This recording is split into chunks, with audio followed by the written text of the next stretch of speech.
o hemimetábolo, eso lo recuerdan, si son, en su gran mayoría vemos que estos son vectores mecánicos o bien son vectores biológicos, ¿verdad? Aquí ya tenemos a la conocida, a la vinchuca, a la anófeles, que es, chicos, recién lo han llevado, y no sé. Los flebótomos. Exacto, los flebótomos. Acá podemos observar también a una Aedes. Más adelante vamos a ver cómo se desarrolla y cuál es la igualdad entre anófeles y Aedes, ¿ya? Bien, entonces iniciamos con la clase. En primera instancia tenemos que mencionar la introducción, introducción a la entomología médica. En primero, la entomología en sí es aquella disciplina que va a estudiar a los insectos y a los organismos afines, que son de importancia médica. También tenemos que mencionar que los artrópodos, como tal, cumplen entre un 80 y 85% de las especies conocidas así mundialmente. ¿Ya? Otra definición que podemos mencionar, según el libro, es aquella disciplina biomédica que estudia los artrópodos de importancia médica.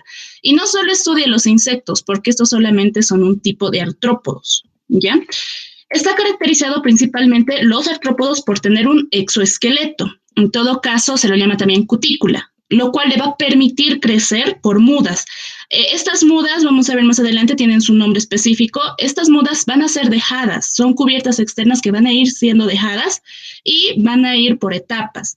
A esto vamos a denominarlo metamorfosis, ¿ya? Esas etapas que van a ir cambiando la muda o el exoesqueleto se lo va a llamar metamorfosis. A la vez también este exoesqueleto o cutícula les va a permitir dar un crecimiento más lento, o sea, les limita el crecimiento para que no sean muy grandes, ¿ya? En principio, principalmente el exoesqueleto está formado mediante la quitina y la artropodina. La quitina es en sí una proteína, son hidratos de carbono, y la artropodina es una proteína hidrófila, ¿ya? En esto también el exoesqueleto tenemos que mencionar que el insecto como tal está articulado, tanto en la cabeza como en las patitas.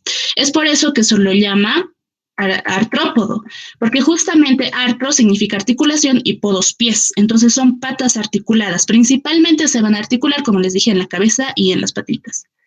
¿Cuál es la importancia médica? Es que estos artrópodos pueden ser agentes etiológicos de enfermedades, o sea, son como tal parásitos, pueden actuar como parásitos. Tal es el caso de la sarcoptosis y de la miasis, que vamos a ver más adelante.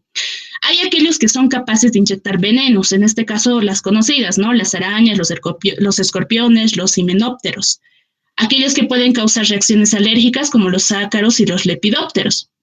Y en su gran mayoría actúan como vectores biológicos, que son los más importantes. ¿Por qué? Porque cumplen o son parte del ciclo biológico, y los mecánicos únicamente van a servir para transportar al vector, ¿verdad?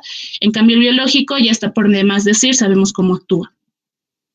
El exoesqueleto va a estar constituido, o sea, si vemos a los insectos, van a tener una parte ventral. A esta parte ventral se le llama esternito. A las partes laterales se les van a llamar pleuras, y la parte dorsal se les llaman tergitos, ¿ya? Bien, esto está en el libro, si pueden recordar, es muy importante. Realmente con esto se van a poder ubicar cómo es que está dividido toda la clase de entomología. Hoy vamos a avanzar hasta hemíptera, ya que ya los conocemos, son justamente los triatóminos o llamados chinches. Sabemos que es de subfilum mandibulata, en donde van a estar todos los insectos y todos los crustáceos. En la Chelicerata van a estar los arácnidos o la arácnida, la clase arácnida.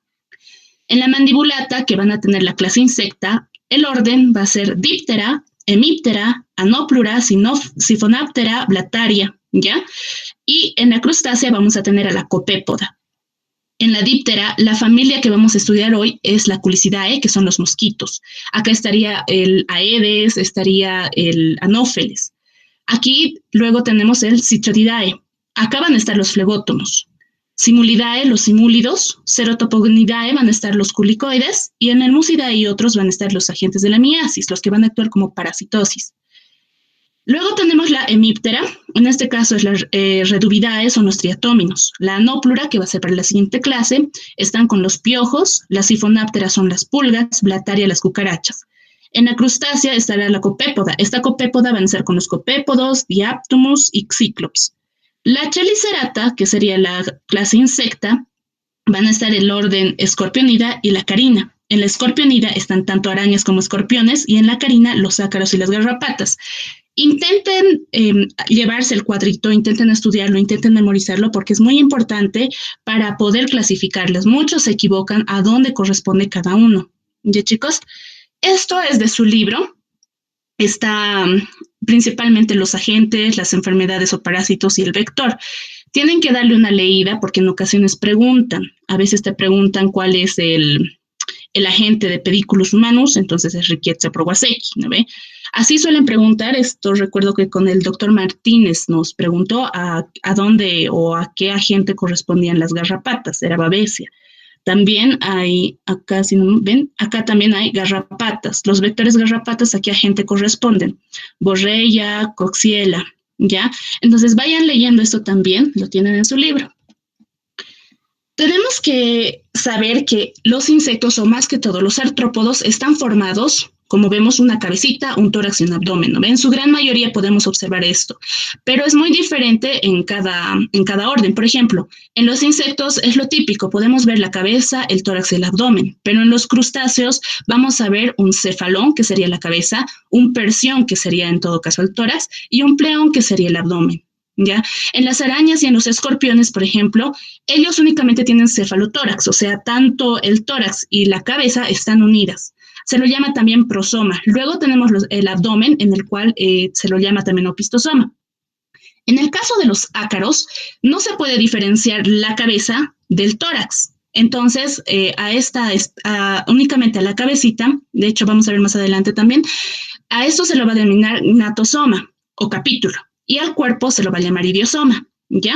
Justamente, no sé si han visto alguna garrapata, la cabecita es difícil de diferenciar justamente por su capa externa. No se puede diferenciar el cuerpo de la cabeza. En la anatomía interna vamos a encontrar la hemolinfa. En todo caso, esa es la sangre que circula por el insecto vector. ¿Y por dónde va a circular? Por el hemocele. En este caso podríamos decir que estas son sus arterias o puede ser la cavidad en donde está circulando la sangre, o sea, la hemolinfa. Y estos también tienen un corazón, pero a ellos se los denomina vaso dorsal. Eso es lo que va a impulsar. El vaso dorsal es el corazón en los insectos. Luego tenemos el tubo digestivo. De manera general ya sabemos, ¿no?, que tiene un intestino anterior o estomodeo, intestino medio mesenterón, intestino posterior o proctodeo. El aparato respiratorio, tenemos que ver que hay artrópodos terrestres como hay artrópodos acuáticos. En los artrópodos terrestres, estos van a respirar principalmente por tráquea o pulmones. Son unos orificios que estos tienen a los que se denominan espiráculos. Luego, los artrópodos acuáticos van a tener branquias o piel. Normalmente estas branquias suelen estar al lado lateral de estos vectores. Vamos a hablar ahora acerca de la morfología de los insectos. Como dijimos, el insecto está formado por la cabeza, el tórax y el abdomen. Vamos a iniciar con la cabeza. Esta es la manera general de poder, o como observamos a los insectos. En primera instancia vamos a tener al vértex, es esta parte superior que va a estar dividida por una sutura. Esta sutura está en forma de Y invertida. Esta Y invertida está limitando a la frente. A esto se lo va a denominar frente, ¿ya? Seguido de esto, más adelante tenemos acá el clípeo. Y seguido de esto vamos a tener el aparato bucal, ¿ya? Vamos a ver más adelante cómo se ve. Las antenitas van a estar formadas principalmente por el escapo, que es la primera articulación que se va a dar con la cabeza. Es la primera parte de la antena. Luego tenemos el pedicelo, es la segunda en unirse al escapo y finalmente vamos a tener al flagelómero o flagelo. Este se va a subdividir en varias porciones. Esto ya es lo que le va a dar la forma a la antena. Entonces, las principales son el escapo, pedicelo y flagelómero. Luego vamos a hablar, estas antenas más que todo van a darle al insecto una sensibilidad olfatoria. Esto es lo que le va a permitir el olfato. Tenemos los ojos, son los ojos simples y los ojos compuestos. Estos ojos simples, llamados ocelos, van a estar posterior a las antenas, 2 o 1 en cada lado, y va a haber un ojo más en la frente, ¿ya? Luego tenemos los ojos compuestos. Sabemos que estos ojos compuestos son voluminosos y en su gran mayoría son miles de ojos los cuales vamos a encontrar acá. Entre el aparato bucal o las piezas bucales, en este caso podemos ver que tienen mandíbulas, pero hemos visto que los mosquitos tienen probóscide. Este aparato de probóscide puede ser un aparato masticador, un aparato lamedor, succionador, picador o picador succionador, también se lo conoce como picador chupador. ¿Ya? Acá vamos a observar el labrum. Entre las piezas vocales vamos a tener al labrum o labro, que sería el labio superior. Luego tenemos el labium, que es el labio inferior. No se nota acá, pero es el labrum, labio superior, labium, labio inferior. Seguido de eso tenemos un par de mandíbulas y a la vez un par de maxilas. ¿Ya? Estas son las mandíbulas, o sea, esta parte de aquí van a ser las mandíbulas y las maxilas van a estar más inferiormente o más profundamente. Tenemos seguidos acá de estas dos cositas, son el palpo, son palpos. Aquí tenemos el palpo labial seguido del palpo maxilar. ¿Ya? ¿Estos qué van a provocar? Van a conferir una sensibilidad gustativa al vector. ¿Ya? ¿Hasta aquí está todo entendido, chicos? Porque vamos a pasar a tórax y abdomen.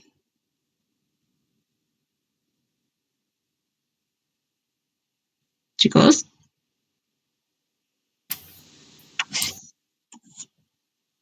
Bueno, el silencio. Ya.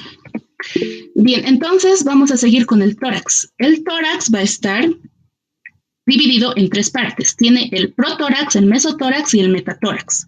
En cada una de estas partes, bueno, en cada una de estas partes vamos a encontrar un par de patitas. En el protórax se van a formar un par, en el mesotórax otro par y en el metatórax otro par. En total tenemos 3 pares de pata de manera general, ¿ya? En los insectos vamos a tener 3 pares de patas, no se olviden, solo 3.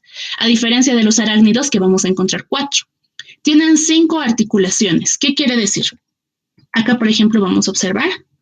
En primera instancia tenemos la coxa, o sea, cada pata tiene una articulación, o sea, es igual que nosotros. Nosotros tenemos el fémur, la rótula, la tibia, el peroné, ¿verdad? Ellos igual.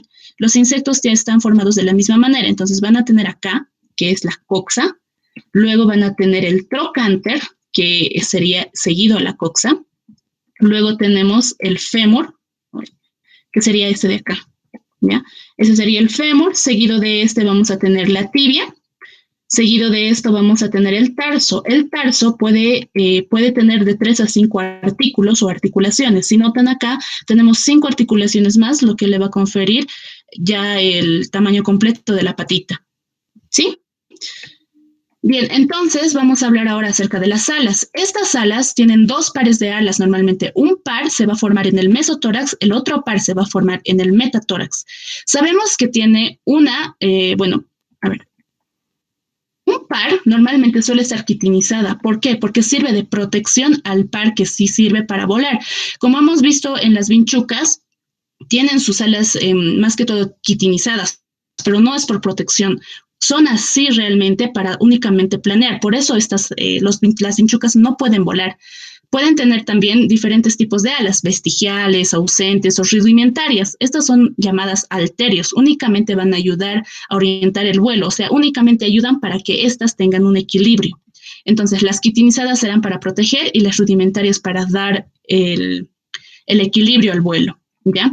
Ahora, ¿cómo son las alas de vuelo? Estas sí o sí tienen que ser delgadas, tienen que ser membranosas, tienen que tener una nervadura, tanto transversal como longitudinal. Esa es la característica de las alas de vuelo, muy diferente a las alas que se forman, ¿no? Ese sería el par de alas que sirven. Hablando del abdomen, únicamente vamos a tener de 10 a 11 segmentos. Se menciona también que podemos tener 12 segmentos. En los últimos segmentos es en donde se van a formar los órganos sexuales. El desarrollo del insecto. Normalmente hemos visto que estos insectos son ovíparos, ¿verdad? Hay casos raros en los cuales van a tener oviviparidad, vivipariedad o partenogénesis. El desarrollo y el crecimiento se van a dar mediante la metamorfosis, dijimos, ¿verdad? Se va a dar por mudas. Estas mudas dejadas son llamadas exuvia, no se olviden, suelen preguntar esta. En la metamorfosis está dado por mudas. Estas mudas, esta capa externa que es dejada, se llama exuvia. ¿Qué es la diapausa? hemos mencionado, ¿verdad?, que tienen un estado quiescente en el parásito, pues los insectos también lo tienen. ¿Qué es lo que hacen estos? Detienen el metabolismo. Pueden detener o disminuir su metabolismo. Esto lo pueden realizar en cualquier fase, ya sea en la fase de larva, pupa o en otra. En condiciones de, esto normalmente lo hacen porque no hay una condición del ambiente favorable. Entonces, es por eso que tienen que realizar la diapausa, ¿ya? Tenemos un ciclo holometábolo y un ciclo hemimetábolo. En el ciclo holometábolo vamos a ver que las fases son morfológicamente diferentes.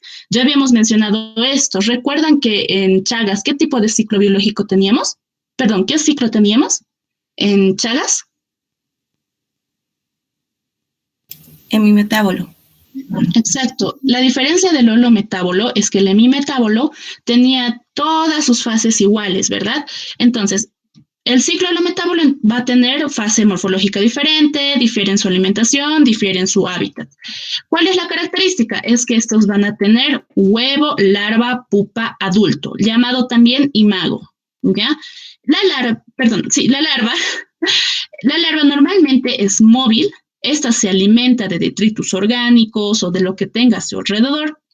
Hay diferentes tipos de larvas. Las larvas normalmente suelen tener patitas, ¿ya? Suelen tener patitas para poder moverse. En cambio, las larvas ápodas serían las que no tienen patas. Tenemos las larvas eucéfalas. Normalmente se ve la cápsula cefálica. Eso significa, ya, no, perdón, aquí me he comido la no. Aquí no se puede ver la cápsula cefálica, por eso se les llama eucéfalas. La hemicéfala es una cápsula, o bueno, la cápsula de la cabeza va a estar dentro del tórax y las larvas acéfalas pues no van a tener la cápsula. Luego tenemos a las pupas. Estas pupas son las que no se van a alimentar, esa es la característica, porque están en su crisálida, ¿verdad? No se pueden alimentar.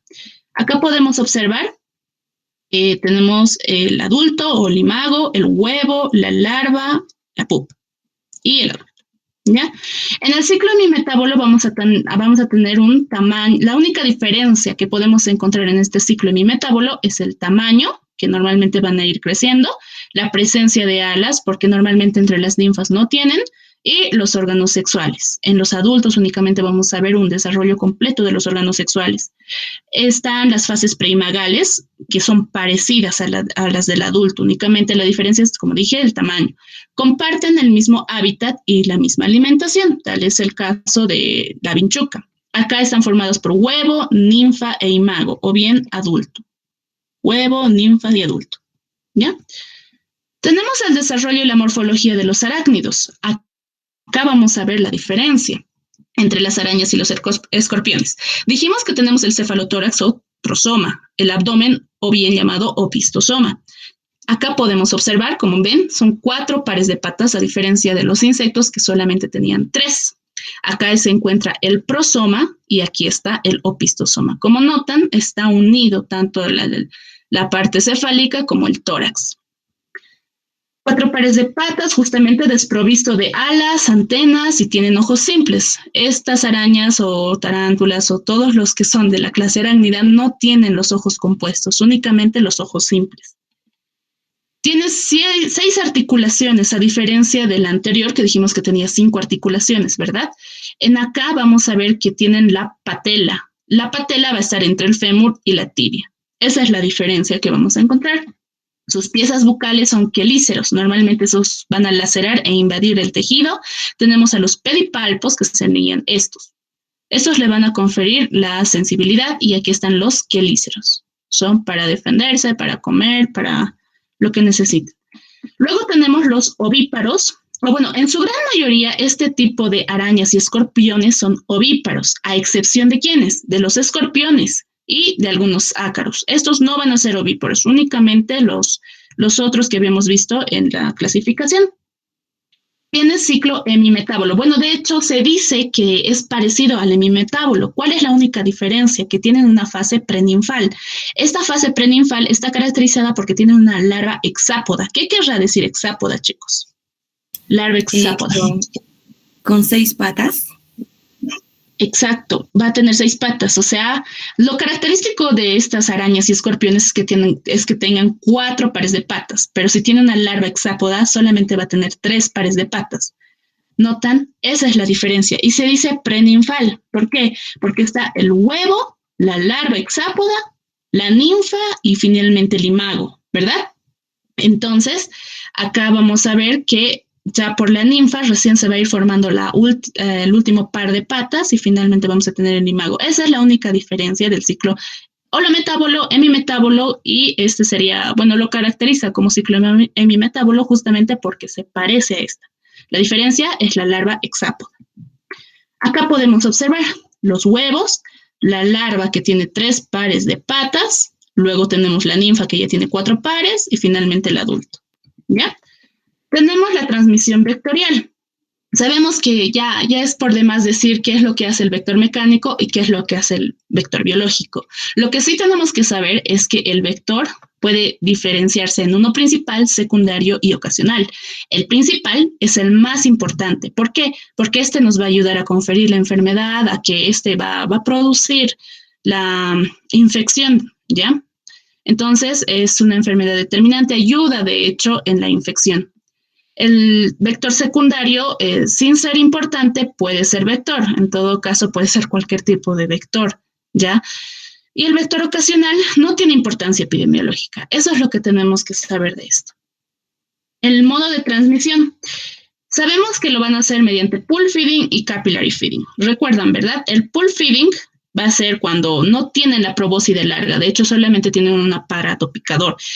En este caso van a lacerar los tejidos, van a dañar las paredes vasculares y de esta manera se va a hacer como un charquito. Es por eso que le dicen pool feeding, porque parece una piscina. Entonces tienen que lastimar el tejido, lacerarlo, convertirlo en un charquito de sangre y eso van a ir absorbiendo. ¿Quién es el único vector que hace pool feeding, chicos? Hasta reconocido. Exacto, los flebótomos. En cambio, el triatómino y el anófeles hacen capillary feeding. Este mecanismo lo van a utilizar los que van a poseer trompas cortas. Por ejemplo, los tábanos, que son también un tipo de vector, los simúlidos, los flebótomos, que son acá lo que ya hemos avanzado han avanzado en leishmania, culicoides y las garrapatas. No se olviden, las garrapatas también hacen pool feeding. El capillary feeding lo van a hacer mediante su trompa larga, o sea, aquellos que tienen probóscides largas pueden llegar al capilar y pueden alimentarse directamente de este, ¿no? Van a cateterizar, van a canalizar el pilar. En todo caso, son aquellos que son capaces de regurgitar como también de inocular al parásito, ¿bien? ¿Lo van a utilizar quiénes? Los que tienen trompas largas, como por ejemplo triatóminos y mosquitos, anófeles, el aedes y el triatoma, la vinchuca. En algunos artrópodos, los agentes transmitidos de manera vertical, o sea, mira, los vectores también pueden transmitir la parasitosis hacia sus huevos. Por ejemplo, tenemos la manera vertical, cuando las madres los traspasan a su descendencia. Eso se llama transmisión transversa. O cuando es de una fase a otra, a eso se lo llama transmisión transestadial, ¿ya? Tenemos la capacidad vectorial. ¿Qué se refiere? Es aquella posibilidad de un artrópodo que puede ser un vector o puede ser vector de un agente patógeno. Y esto depende mucho del agente, o sea, del parásito, depende mucho del propio vector porque tiene que tener ciertas condiciones, tiene que cumplir ciertas condiciones para que pueda ser un vector. Y finalmente, el ambiente. Entre otros factores, vamos a tener el periodo de incubación extrínseca. ¿Saben lo que es el periodo de incubación extrínseca? Es aquel lapso de tiempo en el que el vector se infecta hasta el momento en que se va a tornar infectante. Esto es una característica importante porque el tiempo en el cual se va a convertir el vector en infectante tiene que ser más corto que el parásito para que se vuelva infectante tiene que realizarlo en un corto periodo de tiempo. Por ejemplo, cuando un parásito, pónganse, el vector se contagia o se infecta, entonces lo que tiene que hacer dentro de él está cumpliéndose un ciclo del parásito, ¿verdad? Ese tiempo para cumplirse en parásito, para cumplir su ciclo biológico y para hacer infectante al vector, tiene que hacerlo en un corto periodo, cosa de que no sea tan largo que termine con la vida del vector. Ya que si el vector, pónganse que tiene un tiempo de vida de 6 meses y el parásito tiene, no sé, su ciclo biológico lo cumple en un año, ya no sirve que a pesar de que el vector esté infectado, pues ya no sirve para ser un vector de transmisión de la enfermedad, ¿no? Porque ya está muerto, no va a poder transferir la enfermedad. Eso tiene que ser importante, chicos, ¿ya? La abundancia del vector también es importante, porque pónganse de que si no hay una gran cantidad de un vector, entonces no se va a poder transmitir la enfermedad de manera adecuada. Y cuando esto pasa, se lo va a denominar densidad crítica. Es por eso que el parásito, cuando selecciona el vector, lo va a hacer dependiendo de cuánto tiempo de incubación necesitará, que no sobrepase la vida de su vector, tampoco que sea un vector no sé, que esté medio extinto o que haya una menor cantidad de su reproducción, porque tiene que llegar, esa es la capacidad, o esas son las necesidades que tiene el parásito. Tiene que sobrevivir, tiene que hacer que su especie pues se reproduzca, sobreviva, ¿verdad? Esas son lo que más necesita el parásito. Tenemos la dispersión del vector y la preferencia ecológica. En este caso, eso es lo que le va a conferir extensión geográfica, ya que algunos vectores son cosmopolitas, pueden estar en cualquier tipo de ambiente, pero hay preferencia por ciertos climas tropicales, subtropicales, y normalmente son en estos lugares en los cuales la enfermedad, la infección, proliferan de gran manera. Es por eso que tienen que tener una preferencia ecológica, ¿ya? Tenemos la preferencia trófica, que normalmente sabemos que son antropofílicos o son zoofílicos, y también la atrofia, hacia dónde se van a alimentar, habitualmente dónde se van a alimentar. Por ejemplo, tenemos que algunos vectores son endófagos, estos se van a alimentar dentro de la vivienda.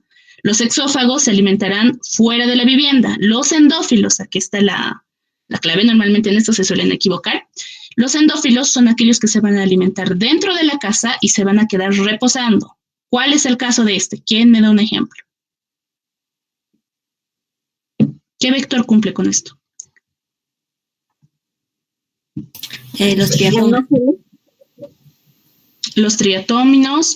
De vez en cuando podemos ver que los anófeles se quedan dentro de casa, pero normalmente salen. De hecho, esos son más que todo exófilos. Se alimentan dentro de casa y se va de casa. Es por eso que se utilizan las mallas, ¿verdad? En las ventanas, en las puertas.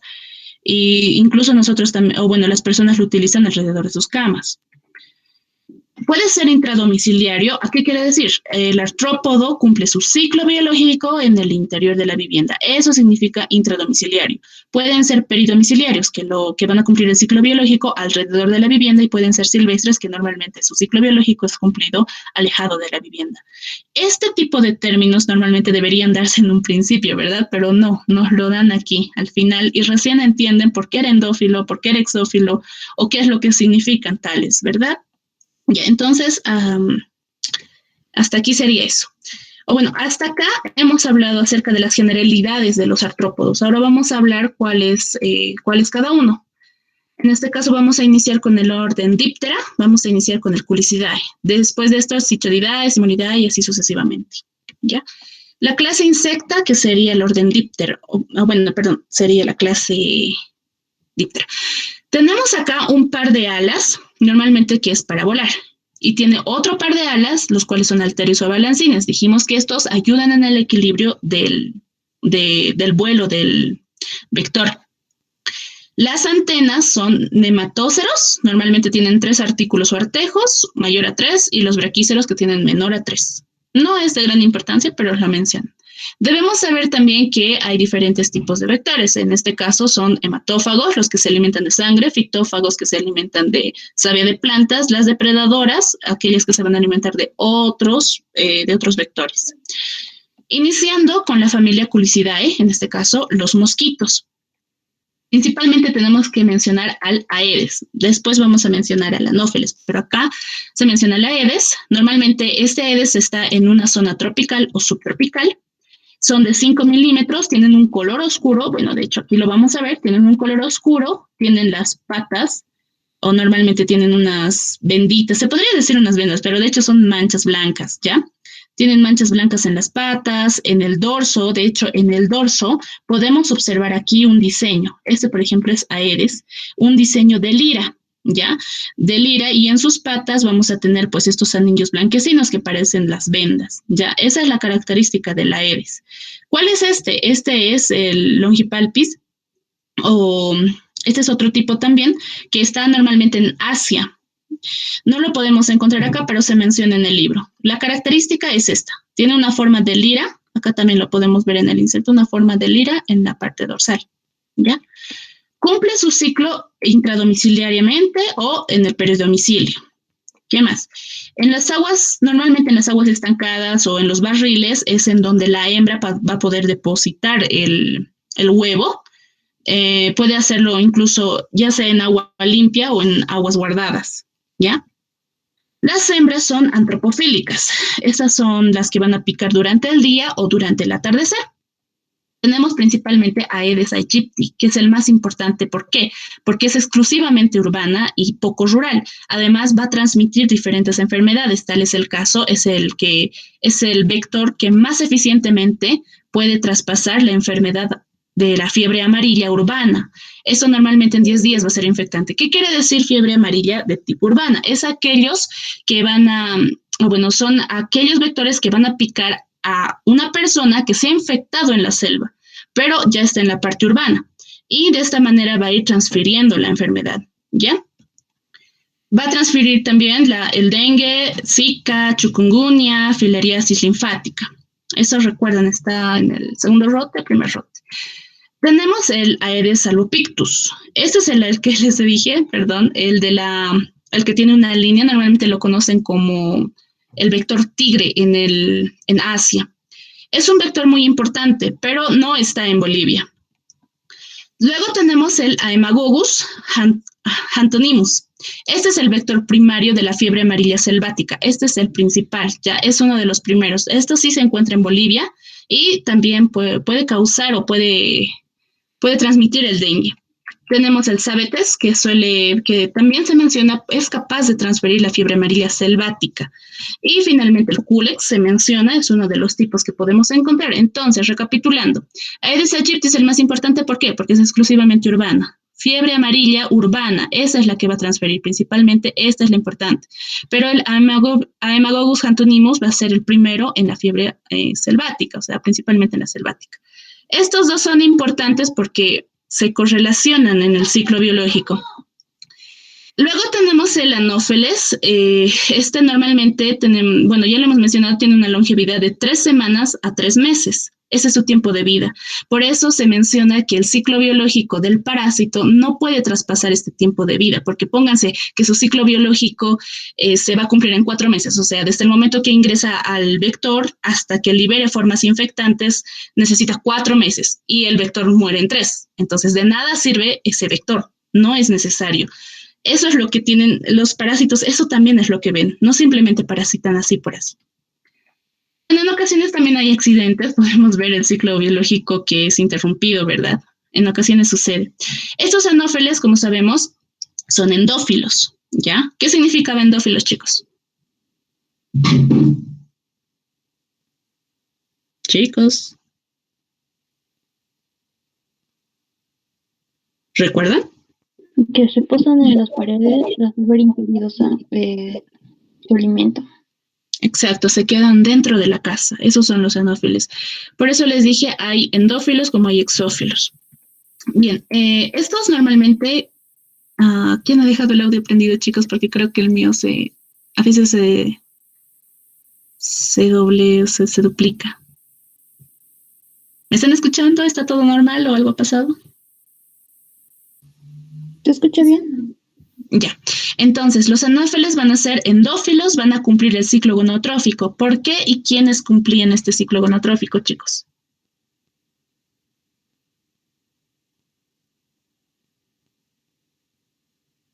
Les repito, ¿por qué y quiénes cumplen el ciclo gonotrófico? Las hembras. ¿Por qué? Porque necesitaban para nutrirse, para la maduración de sus huevos. Exacto, para la ovoposición.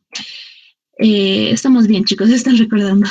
El Anopheles darlingi bueno, entre sus subtipos vamos a encontrar el Anopheles darlingi, que este sí es selvático, tiene una zoonosis, pero es una baja antroponosis, ¿ya? Más que todo es zoonosis. Tenemos el Anopheles pseudopuntipenis, en los cuales van a estar en los valles, va a estar en el peridomicilio, va a ser antroponótico también. Acá tenemos que, bueno, la imagen que puse aquí es justamente porque el huevo, la larva y la pupa, tanto de Aedes como de Anopheles, son acuáticos, ¿ya? ¿Y cómo podemos diferenciarlos estos del Aedes y del Anopheles? Normalmente el Aedes, aquí van a ver, están dentro de un vaso, ¿ya? No están ahí colgaditos, están dentro del agua. Y esta es la parte de la superficie.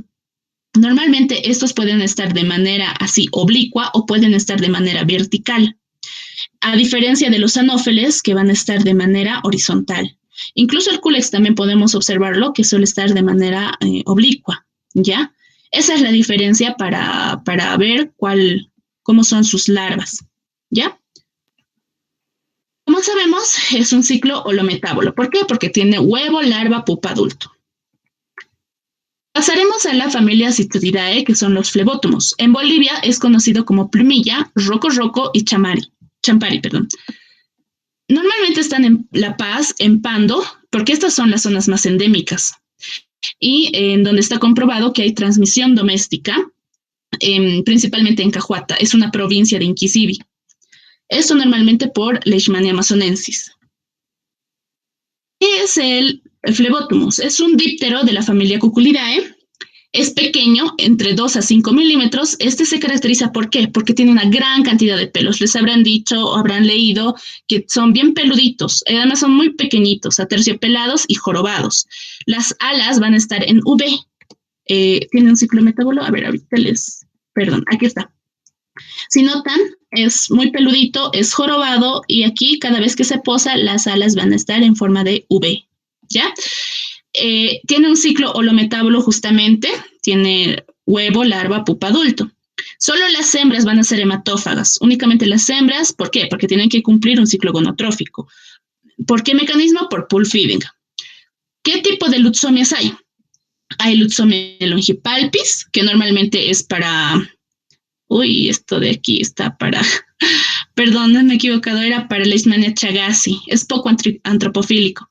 Luego tenemos la Lutzomia nunestobaria inglesi. Esto normalmente es ¿para qué? Para Leishmania amazonensis y brasilensis. La Lutzomia nunestobaria inglesi. Aquí tenemos la Yucunensis, carrecai, Llanos martis. Normalmente estos son los que van a transferir a la Leishmania brasilensis. ¿Ya? No se olviden esto. Suelen preguntar. Luego vamos a hablar acerca de la familia Simulidae. Normalmente son los simúlidos. ¿Quiénes son? Son llamados también moscas negras. Acá podemos observar el ciclo biológico, dentro de un momento también lo vamos a mencionar. Son pequeñas, tienen de 1 a 5 milímetros de tamaño, tienen ojos grandes, tienen antenas y aparato bucal cortas. Ciclo holometábolo también, ese es el que va a cumplir. Las hembras van a ser fecundadas durante el vuelo. No se olviden eso ahorita. Vamos a mencionarlo ahora, es hematófaga porque también va a cumplir el ciclo gonotrófico, lo hacen mediante pool feeding. No se olviden, de cada uno de lo que estamos avanzando, tienen que saber cuáles cumplen pool feeding, en este caso Cytodidae, flebótomos pool feeding, aquí hemos encontrado otro que también va a ser pool feeding, hay algunos que van a ser capillary feeding, tienen que saber diferenciarlos, ¿ya chicos? O tienen que recordar cuál es cuál. La longevidad. Este tipo de simúlido va a vivir de 2 a 3 semanas. Su tiempo de vida es muy corto, por lo tanto, el ciclo biológico del parásito, del agente patógeno, tiene que ser menor a este. Pues debería durar alrededor de 2, 3 días, ¿verdad? Transmite filarias principalmente en América, o sea, vamos a encontrar el Simulidae onchdaceum y el Simulidae metacilium. Estos dos vamos a encontrar en América principalmente. ¿Cómo se va a dar su ciclo biológico? Como habíamos dicho, las hembras son fecundadas durante el vuelo, ¿ya? Y una vez que las hembras son fecundadas, van a dejar sus huevos. ¿Cuánta cantidad? De 150 a 500 huevos en soportes vegetales, cerca de ríos, cerca de aguas corrientes, ¿ya? Luego va a pasar a la etapa de pupa. Estas duran alrededor de 1 a 2 semanas. Estas son larvas eucéfalas. Acá se va a notar, ¿notan? Aquí se ve la cápsula cefálica. Comen plancton y detritus orgánicos. Luego van a pasar a pupa. Esta pupa es caracterizada porque tiene forma de zapato. Se menciona, pero no se entiende y tampoco hay una imagen en el libro. Es por eso que tiene forma de zapatito. Este va a durar de 2 a 10 días o bien una semana. ¿Ya? Y finalmente va a llegar al estado de imago o adulto. Acá el imago tiene un aparato masticador, es vector de la Onchocerca volvulus. No se olviden eso, es vector de la Onchocerca volvulus. Acá podemos observar la mosca negra, se dice también, es grande, es de color negro, tal cual lo pueden ver. ¿Ya? Entonces, ¿qué es lo que tenemos que saber? Que es de ciclo metábolo, hace pool feeding, la longevidad que puede durar, de qué tipo de parásito será vector, eso es lo principal que tienen que saber. ¿Ya? Luego vamos a pasar a la familia Cerotopogonidae, que son los culicoides. En este caso son llamados también polvorín. ¿Por qué? Porque son insectos muy pequeñitos, parecen polvo, por eso se le dicen polvorín. Son pequeños de 0.6 hasta 5 milímetros, tienen antenas y 14 artejos. De huevo a pupa, normalmente la pupa, sabemos que de huevo a pupa, bueno, tienen cierto tiempo, pero la pupa, la característica de esta es que es semiacuática y puede estar tanto en el agua o en los huecos de los troncos de los árboles. Ahí suele estar la pupa. Transmiten principalmente Manzonella sardi, Manzonella perstans y Manzonella streptocerca. El ciclo lo metábolo también. Acá podemos observar, de hecho tengo una imagen más grande. Eso es lo principal que tenemos que saber, chicos. Pasemos a la siguiente. Vamos a hablar de los dípteros y de los agentes de miasis humana. Acá vamos a mencionar principalmente la miasis. Está dada ¿por qué? Porque hay una infestación de larvas, de dípteros. Principalmente este está dado por larvas. Este es el que, larvas de las moscas, múcidos. ¿Ya? Este es el que se menciona que es un parásito obligatorio. Este sería el único agente que realmente se menciona en el libro que actúa como parásito, el vector que actúa como parásito, pero principalmente dado por las larvas. Es parásito obligatorio de algunos tejidos, principalmente de tejidos vivos. A esto es lo que se le va a llamar miasis primaria. Entonces, la miasis primaria se va a dar, ¿por qué? Porque hay una invasión en los tejidos vivos. Se lo llama específica o verdadera. Pero también existe una miasis secundaria. Esta es semiespecífica. ¿Por qué?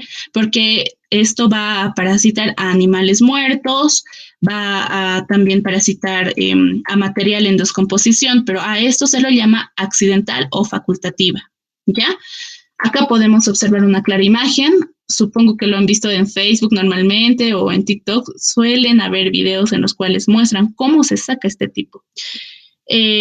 En nuestro caso se lo llama miasis humana o boro, pero vamos a ver por qué. El principal agente etiológico va a ser la Dermatobia hominis. Esta es la más frecuente. ¿Por qué? Porque puede causar una miasis cutánea como subcutánea. También tenemos a la hipoderma cochleomía, ¿ya? Esta se lo llama también mosca asesina, pero dentro de un momento lo vamos a ver por qué. El vector normalmente suele poner sus huevos, suele hacer ovoposición en aquellos vectores, en aquellos artrópodos que son, que comen o se alimentan de la sangre, ¿ya? Entonces, ellos van a poner sus huevos en el dorso de estos vectores, de estos otros artrópodos. Estos artrópodos, al ir a alimentarse, van a tener su tiempo y en ese momento los huevos eclosionan y se van a formar ¿en qué? En la larva. Esta sería la larva, esta es la causante, este es el parásito. ¿Cuánto dura? 45 días a 3 meses. Ese tiempo se va a tomar para poder desarrollarse en pupa. Una vez que pase ese tiempo, esta larva sale del lugar en donde se encuentra, puede ser en la parte cutánea o en la subcutánea, sale, cae al piso y se transforma en pupa. Eso, como les dije, 14 a 24 días va a durar y otra vez de nueva cuenta va a convertirse en adulto. ¿Por qué puse aquí una ropa o la ropa aquí tendida? Porque una vez que la larva en ocasiones, una vez que el vector artrópodo acá suele posarse aquí en la ropa que normalmente las personas suelen dejar, la gran mayoría de nosotros lo dejamos para secar normalmente en el sol, algunos en su departamento, pero aquellos que lo hacen acá en el solcito, el vector o el artrópodo se posa e igual que con la vaca, normalmente es la vaca la que tiene mayor continuidad o es en la que mayor se da.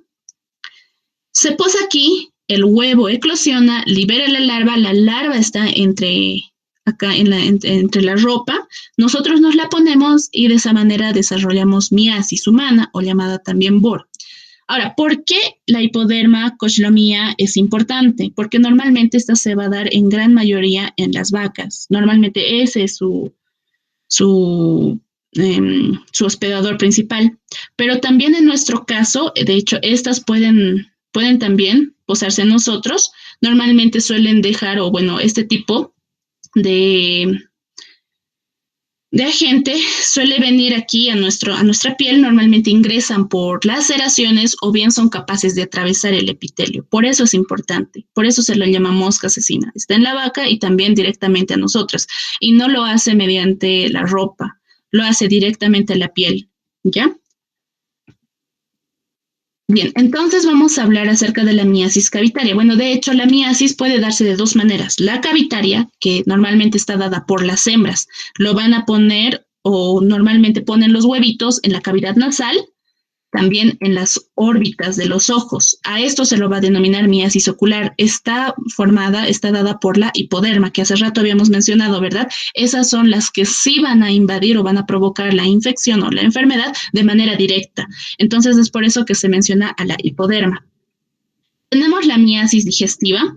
Esta normalmente se va a dar porque las larvas están en los alimentos, nosotros la comemos y estas pueden salir por las heces. Y de nueva cuenta, estas se van a convertir en pupas en el medio ambiente. ¿Cuáles son las que pueden realizar esto? Son las Gasterophilus y las Sarcophaga. Estas son capaces de realizar miasis digestiva.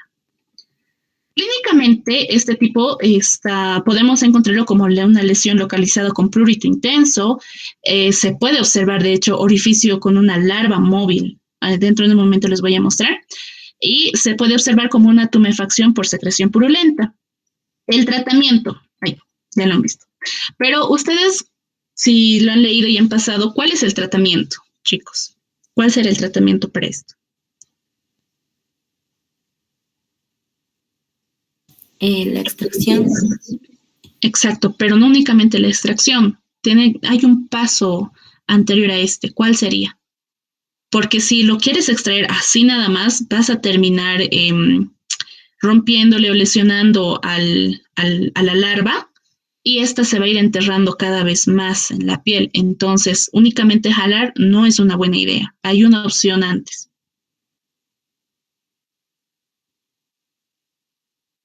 Chicos.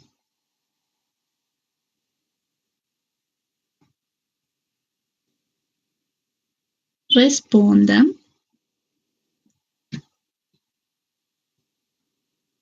¿No sería ponerle escote en el lugar donde ha ingresado el parásito, tratándole de que se muera y luego extraerlo?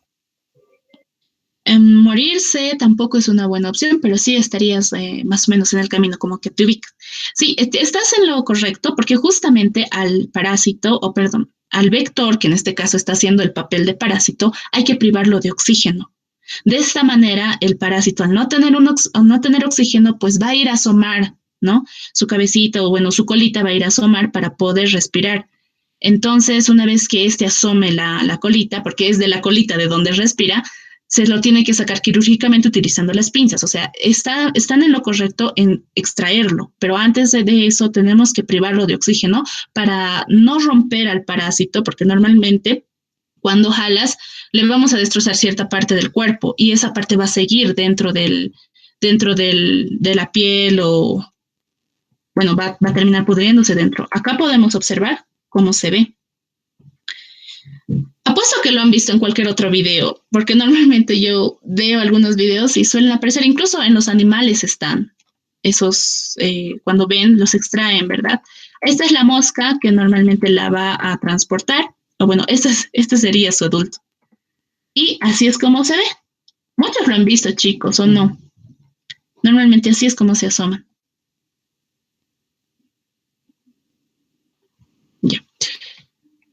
finalmente vamos a hablar acerca de la orden Hemiptera. Esto normalmente está dado por los triatóminos, o sea, los trinches. El artrópodos, clase insecta, orden Hemiptera, es el género Simex, familia Reduvidae, su familia Triatomina. Son de gran tamaño, tienen alas quitinizadas justamente porque únicamente planean, no vuelan. Tienen un ciclo domiciliario, es endófilo, está dentro de la casa y reposa también dentro de ella. Ciclo hemimetábolo. ¿Cuánto duran o cuánto viven? Viven solamente un año. Tienen ojos. En este caso, estos ojos, los simples, los ocelos, únicamente van a captar la luz, nada más. En cambio, sus ojos compuestos son capaces de captar la luz de diferente tono. A esta luz se lo denomina luz descompuesta. Luego tienen las antenas, en las cuales, con estas antenas buscan el alimento, detectan a su pareja, detectan el calor para poder alimentarse. Las de importancia médica, no se olviden esto, las de importancia médica son el Triatoma infestans, Rhodnius prolixus y Triatoma dimidiata. Hay 3 géneros que se van a diferenciar por la cabeza y la posición de los tubérculos antiníferos. Chicos, ¿recuerdan cuáles eran?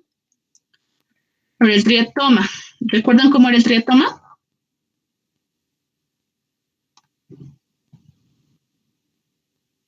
Chicos.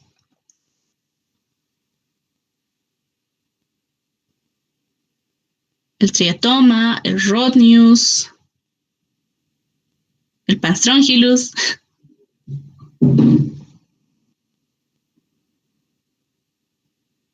Chicos, ¿están ahí?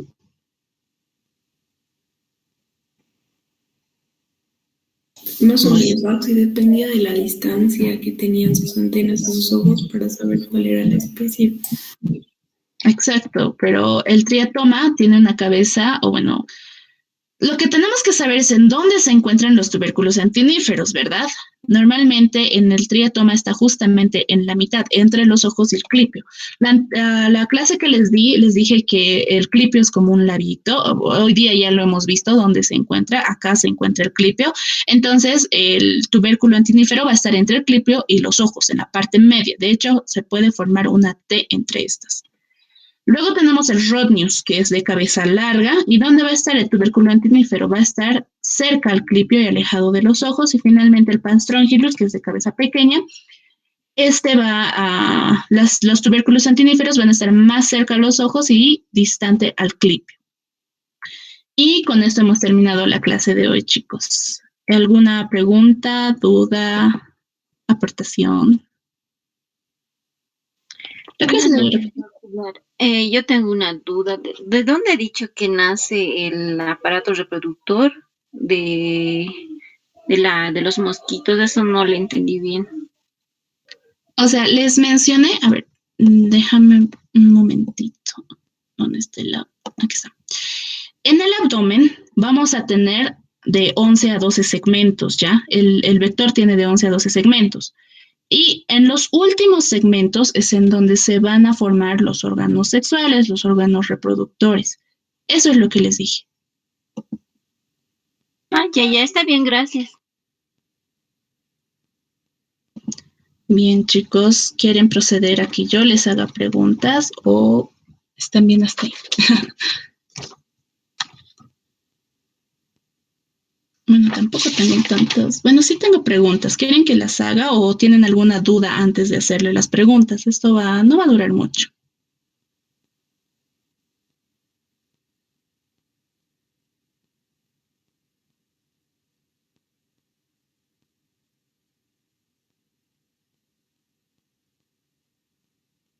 Chicos, respondan. ¿Están ahí o se han ido?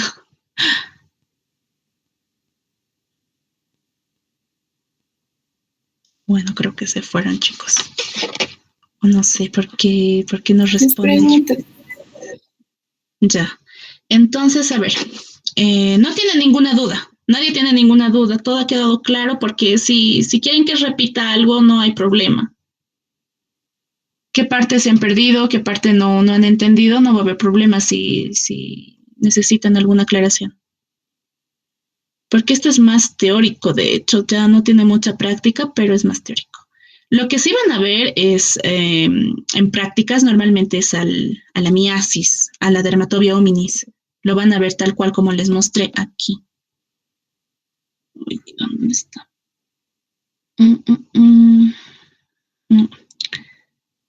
Esto van a ver en los frasquitos. Suelen verse esto. Si van a prácticas, esto nomás van a ver. Ahora, ¿qué más van a ver en el laboratorio? Déjenme ver. A ver. Las tarántulas, bueno, van a ver arañas, pero es normal verlas, ¿no? Van a ver ácaros. Eso en la siguiente clase les voy a mostrar. Van a ver ácaros. También van a ver diferentes tipos de insectos. Van a ver el anófeles. ¿Saben cómo distinguir hembra del macho, no ve? El macho tiene... ¿Y dónde está? Bueno, no. Acá no le puse una imagen. Acá. Al macho lo van a ver para diferenciar entre hembra y macho. Normalmente les dije, ¿no? Sus antenitas son muy plumosas. En cambio, la hembra no tiene tanto así. Es más, les dije, es más depilada, es como si estuviera usando rímel. ¿Ya? Eso, van a ver también a esto, a las vinchucas. También van a ver acá, al Phlebotomus. ¿Qué más van a ver en el reconocimiento? Sí, no, eso es lo principal que van a ver. No van a ver las larvas tampoco, ni estos insectos, pero tienen que saber porque el doctor pregunta. Eso es lo principal que van a ver. Eso tampoco se ve, se lo tienen que saber por teoría. Ya, entonces les voy a preguntar si no tienen ninguna otra duda. En cuanto al ciclo holometábolo en los insectos, la larva en el estadio que no se alimenta, perdón, la larva es el estadio que no se alimenta. ¿Falso, verdadero? Justifique su respuesta.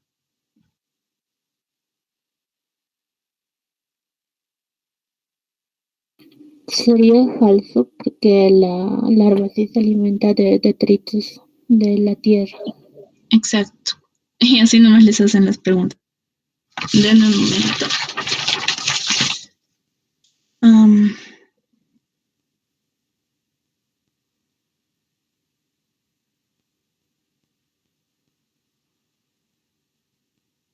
La tarea no hemos tocado hoy.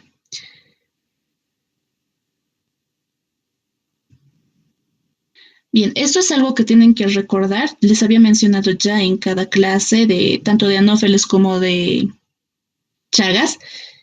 ¿Cuál es la medida del control más eficiente para eliminación de vectores endófilos y a la vez intradomiciliarios?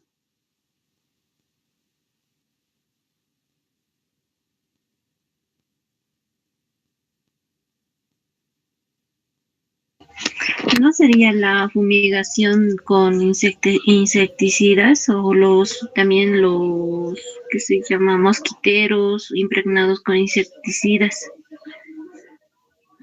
Pero en este caso te está preguntando vectores endófilos, o sea, van a estar dentro de tu casa, además van a estar posándose ahí y además son intradomiciliarios.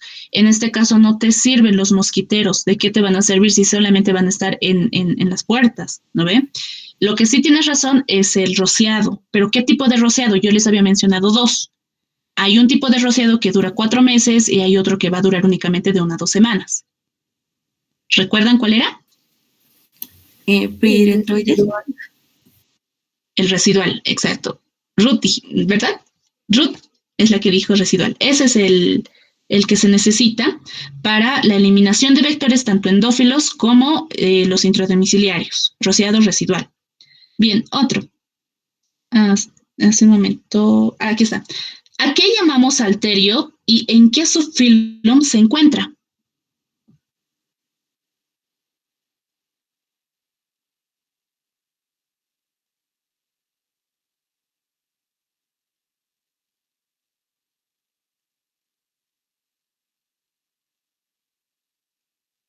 Chicos, les dije que era importante porque así les van a preguntar, les van a decir cuál es el filum, cuál es el subfilum, a cuál corresponde. Entonces, ¿quién sí se acuerda?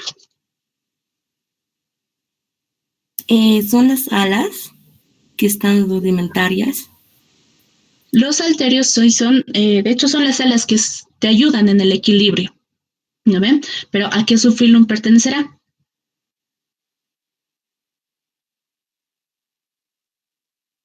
Y está fácil, chicos, porque les dije subfilum, ¿cuál es el otro?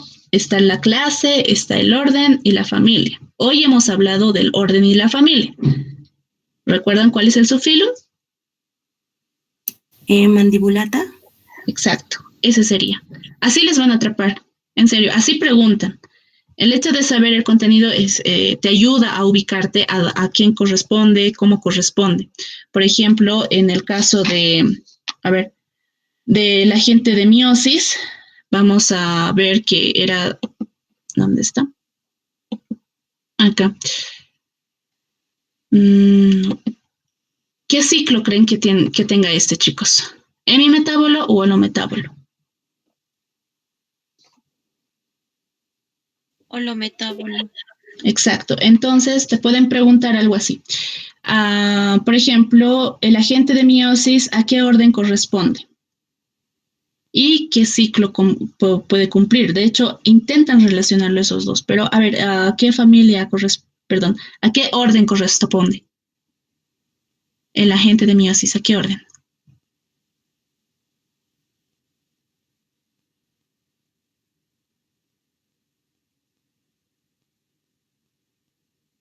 Chicos.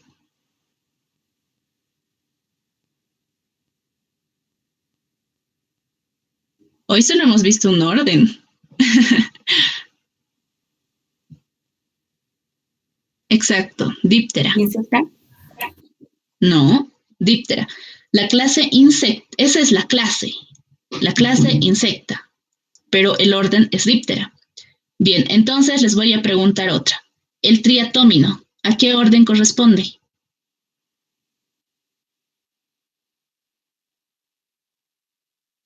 Díptera. Hemíptera.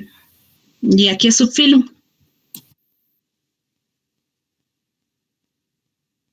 Mandibulata. Exacto, así les van a marear, chicos. Una característica de uno de los que hemos avanzado, les van a preguntar a qué clase, a qué orden o a qué subfilo pertenecen. En ocasiones así suelen intentar, intentar marearles. Por ejemplo,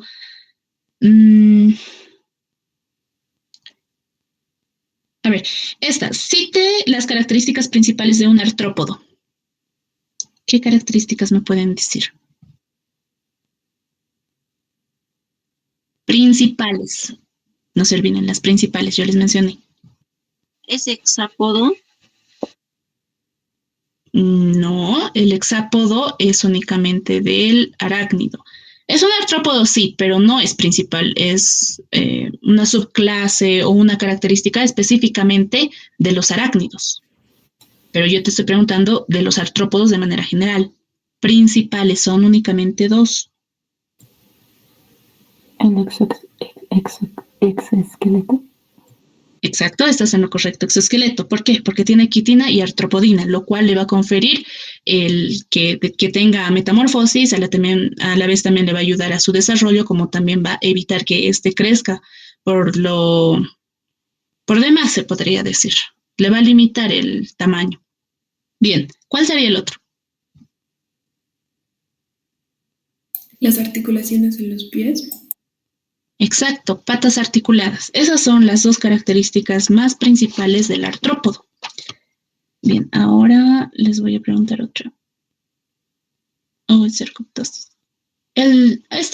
Los triatóminos se pueden diferenciar según su género por la ubicación de los ojos y el clípeo. Falso, verdadero, justifique su respuesta.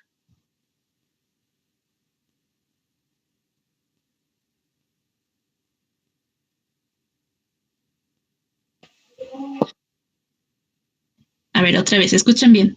Los triatóminos se pueden diferenciar según su género por la ubicación de los ojos y el clípeo. Falso, verdadero, justifique su respuesta.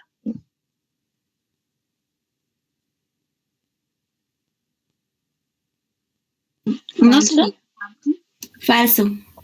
¿Por qué? Porque se diferencian según su cabeza y los tubérculos antíferos. De hecho, por las antenas. Sí, estabas bien. La cabeza no mucho, es más que todo por el tubérculo antinífero, porque ese es el que se va a mover, no se va a mover ni los ojos ni el clip. Es la ubicación de las antenas. ¿Están bien, chicos? A ver, otro.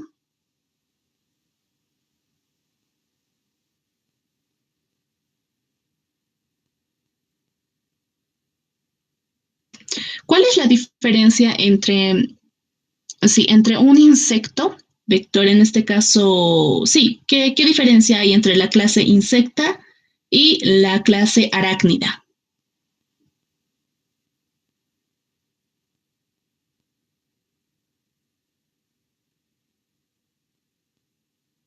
La clase El insecta. par de patas. Sí, las patas. Ahora, ¿qué más? Una más, una más.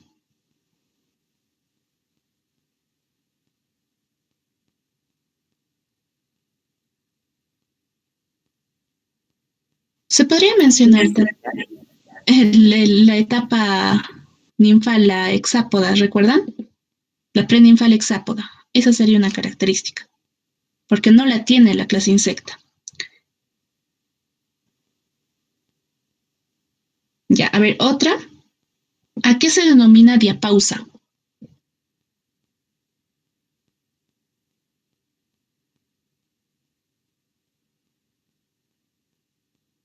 ¿Es cuando detienen su metabolismo o si es? ¿Solo como detiene? Estás en lo correcto. Es una fase quiescente, la cual es caracterizada por la disminución o por el detenimiento del metabolismo. Esto a causa de un clima que no es adecuado. Intenten citarlo de manera más completa, porque si ponen palabras simples, no, a veces no valen. O cómo les está yendo en el examen. O solo es de opción múltiple. Es que ya no me han avisado más. No, son preguntas abiertas. Sí, y tienen que ser completas porque si no, no te hacen valer algunos factores. Exacto, sí, tienen que citarlo de manera completa, no pongan palabras simples, porque yo supongo que ya se han dado cuenta, palabras simples no se va a leer, ¿verdad? Debe ser peor con la doctora Durán y el doctor Martínez.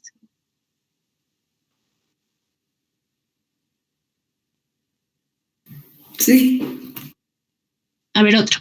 La capacidad vectorial se refiere a la posibilidad que tiene un artrópodo de ser un agente patógeno. Falso, verdadero, justifique su respuesta.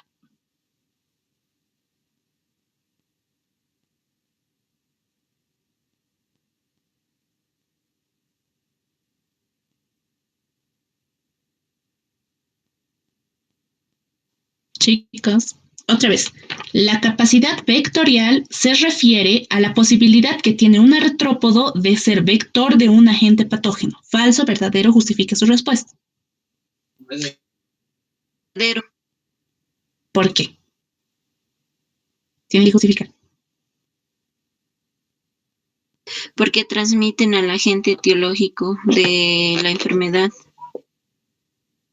Sería porque cumple su ciclo biológico. Les había mostrado, ¿verdad?, las características que necesitan para ser... Ay, no, ¿dónde está? No. Ah, creo que es este. Ay, lo he hecho perder, chicos. Uh, uh, uh. Mm, ay, ay,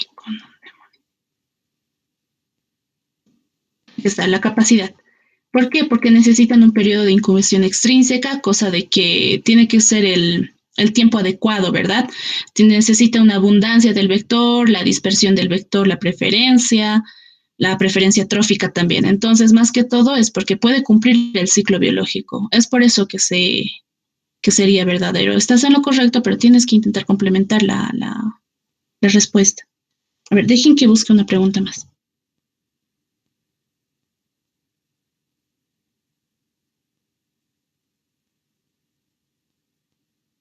A ver, esta de acá. ¿A qué se denomina metamorfosis y cuáles son sus dos tipos? Eso es solo lógica. Intenten correlacionar.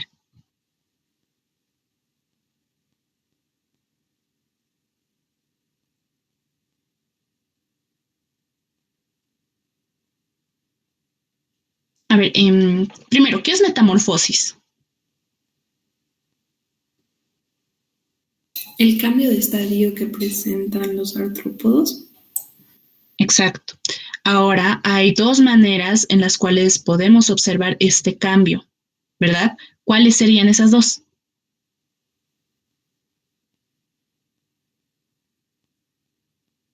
Intenten correlacionar. Solamente hay dos maneras en las cuales podemos ver estos cambios. Una es aquella que tiene huevo, larva, pupa, adulto. La otra tiene huevo, ninfa e imago. O sea, ambos pueden hacer metamorfosis, pero hay dos tipos que, bueno, son los dos tipos de metamorfosis que hay. Tienen su nombre.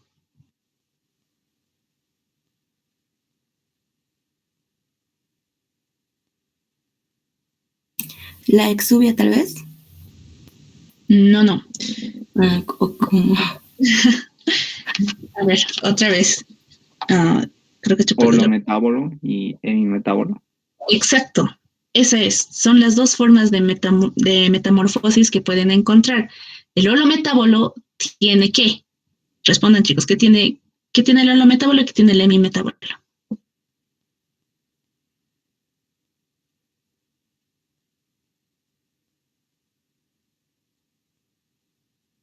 Las fases, perdón, las fases del holometábolo son diferentes y del hemimetábolo solamente se diferencia de que en el tamaño y la maduración de los órganos sexuales, creo. Exacto. ¿Me puedes citar cuáles son sus formas? Del holometábolo son huevo, larva,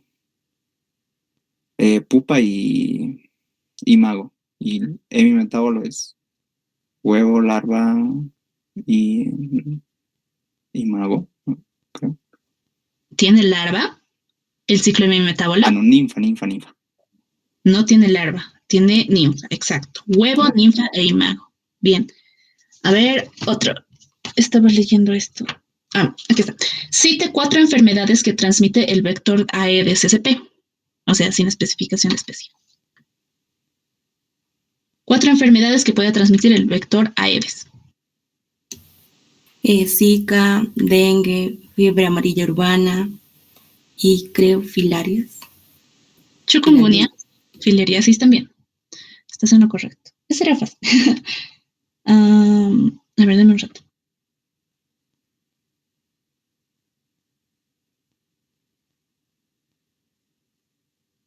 Esta. ¿Cuál es la diferencia entre la transmisión transovárica y la transmisión transestadial?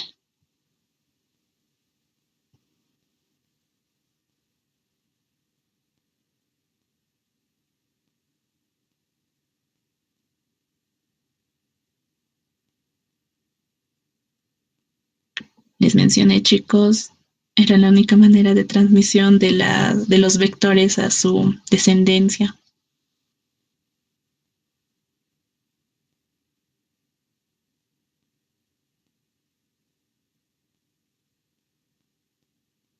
El vertical, quizás. Ya, ese sería el transovárico. El otro, transestadial, es porque se da por etapas, ¿verdad? Esa es la diferencia. Uno se va a ir de manera transversal porque lo va a transferir igual que las mujeres, ¿no ve? De madre a feto, en este caso de madre a los huevos. En cambio, la transestadial se va a ir dando por etapas. Bien, ahora, a ver, esto es otro.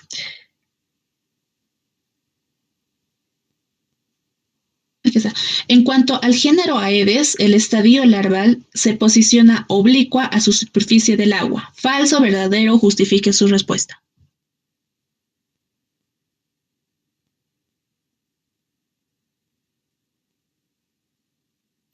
Verdadero. Cuando respondan verdadero o falso, tienen que justificar, chicos. Así que, Viviana, justifica tu respuesta. Porque necesita respirar. Creo que era por eso. Exacto. Es porque el espiráculo, o sea, eso se lo llama ya. Me he olvidado mencionarles eso. Más bien esta pregunta me hizo recuerdo. En un momentito. Aquí está. Por ejemplo, el Aedes aegypti, su espiráculo respiratorio, es así como se le denomina, se encuentra en la parte anterior. Es por eso que este está en una posición tanto vertical como oblicua. En cambio, el Anopheles, la larva, su espiráculo respiratorio está en las partes laterales. Es por eso que este necesita respirar de manera horizontal. ¿Ya? Eso me olvidé, van a disculpar, chicos. Ahora... uy, no, los demás ya son de otras. Sí, no, los demás ya es para la siguiente clase.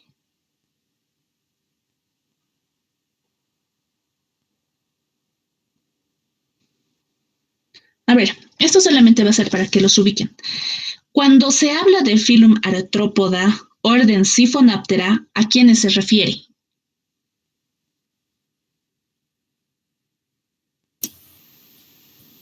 ¿A las pulgas? Sí, entonces, ¿se dan cuenta? Los doctores juegan con la tablita que les mencioné o que está acá. Aquí está. Juegan con esto. Igual que en este momento les pregunté el Phylum, ¿dónde está? El Phylum Arthropoda, que sería este. No, esto, sí, el Phylum Arthropoda, que sería de manera general. El orden Siphonaptera, que sería este. ¿Y a quién sería? ¿Verdad? Entonces puedo hacerles otra pregunta. El subphylum Chelicerata de la clase Arácnida, ¿a quién corresponderá? Así de manera general. ¿A qué ejemplos me pueden dar? Subphylum Chelicerata y clase Arácnida. ¿Cuáles serían los ejemplos de estos?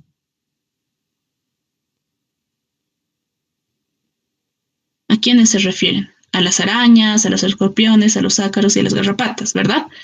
Entonces, así van a ir haciendo los doctores. Otro, Subphylum Mandibulata, el orden Anoplura, ¿a quiénes se referirá? A los piojos. O en todo caso, te va a decir la familia Blataria, o bueno, las cucarachas del orden Blataria, ¿a qué subphylum pertenecen? O de más grande, ¿a qué phylum pertenecen? En este caso sería artrópoda. Si te preguntan a qué subphylum, sería mandibulata. O sea, es cosa de memorizar este cuadrito. Si lo memorizan, va a ser más fácil responder a las preguntas porque se van a ubicar a quién y dónde están, a qué ejemplos, a qué familia, a qué orden, a qué clase se está refiriendo. ¿Ya, chicos? Bien, entonces esa sería la clase de hoy. Si tienen alguna pregunta, duda, porque tienen que saber cuáles son los ciclos holometábolo, hemimetábolo, a qué se refiere pool feeding, capillary feeding. Tienen que saber los conceptos, no se queden cortos cuando respondan, tienen que responder de manera completa. Bien, entonces, ¿alguna duda, pregunta, acotación?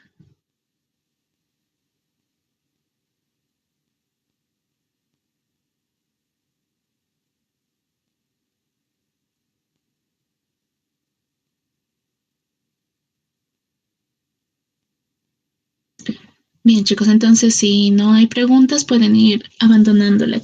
A ver.